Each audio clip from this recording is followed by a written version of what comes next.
नमस्कार। हमारे देश में बेटियों को माँ दुर्गा, लक्ष्मी, सरस्वती के रूप में पूजा जाता है। तो आइए बेटियों के सम्मान में हम सभी doctor Mahachandra Prasad Singh BEd college first year के छात्र एवं छात्राएं एक नुक्कड़ नाटक प्रस्तुत करने जा रहे हैं, जिसका शीर्षक है बेटी बचाओ बेटी पढ़ाओ। कॉलेज में एडमिशन लेना है।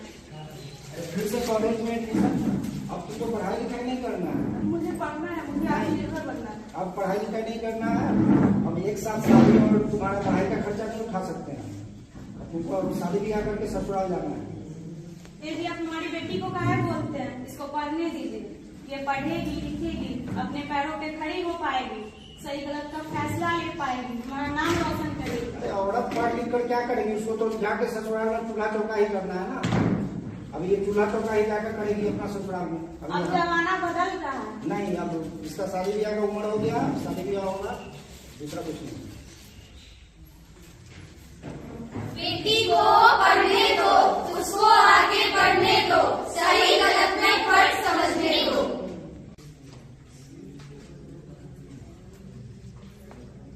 अरे सीमा, तुम मुझे उदास क्यों हो? अरे बताओ तो, उदास क्यों हो?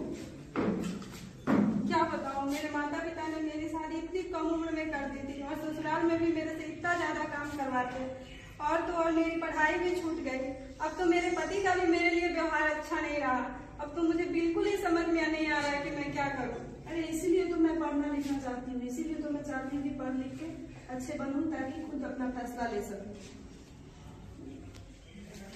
शिक्षा से जो रोशन होगा हर संकट में आगे होगा। प्रणाम सरपंच साहब। प्रणाम प्रणाम। क्या हाल है बेटी? क्या बात है बेटी? बेटी बेटी क्या बात है? रामलाल जी बहुत परेशान दिख रहे हैं। हाँ, वो बेटी जो है कॉलेज में परेशान कर दे रही है। ये तो अच्छी बात है रामलाल जी, पढ़ाइए बेटी को। बेटियां पढ़ेगी तो आप ही का सम्मान होगा। अरे शर्मा जी, जानते हैं कि अब पढ़ाई लिखाई करा के क्या होना है, ज्यादा तो उसको ससुराल में पूरा चौड़ा कर देना। ये ऐसी बात नहीं है रामलाल जी, समझाइए समझाइए सर। देखिए, पढ़ी लिखी लड़की जो है हर मुश्किल परिस्थिति में अपना सही फैसला लेगी, और देख रहे हैं कि सरकार भी जो है विभिन्न विभिन्न योजनाओं का अनावरण कर रही है, जैसे बेटी बचाओ बेटी पढ़ाओ। ये सब योजना किसके लिए लाया गया है? का निर्धन लोगों को पढ़ाने के लिए। अब पढ़ेगी तभी तो बिटिया आगे बढ़ेगी, है कि नहीं रामलाल जी? बोलिए आप। हाँ, सही बोल रहे हैं सरपंच साहब। चिंता क्यों करते हैं रामलाल जी? बिटिया को पढ़ाने का। अरे बिल्कुल सही बात है। बिल्कुल बिल्कुल बिटिया को पढ़ाइए, और बेझिझक हम लोगों से जो भी बन पड़ेगा हम लोग आपको पूर्ण रूप से सहयोग करेंगे। ठीक है सरपंच साहब, ठीक है। जो करेगा वही बढ़ेगा, मुश्किलों से नहीं डरेगा। अरे सुनो, सुनती हो? कहाँ हो? अब हमारी बेटिया पढ़ सकती है। सरपंच साहब और शर्मा जी ने मेरी आंखें खोल दी है। अब हम लोग अपनी बिटिया को अच्छे ढंग से पढ़ाएंगे। अरे खुश हो जाओ, अभी भी तुम मुंह बनाई हुई हो। अरे तुम किताब क्यों छुपा रही हो? पढ़ो।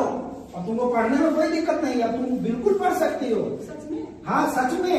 अब तुमको कोई तरह का कोई समाज में कोई परेशानी नहीं होने वाला है, ना घर की तरफ से ना समाज की तरफ से।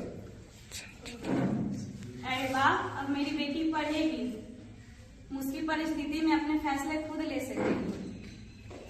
बेटी पढ़ेगी, सही रास्ता चुनेगी, हर मुश्किल को दूर करेगी।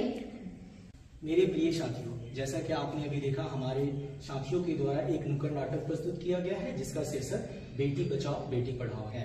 निष्कर्षतः मैं यह कहना चाहता हूँ कि भारत को आर्थिक और सामाजिक उत्थान अगर करना है तो बेटियों को पढ़ाना बहुत ही जरूरी है।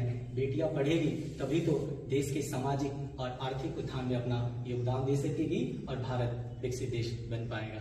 धन्यवाद।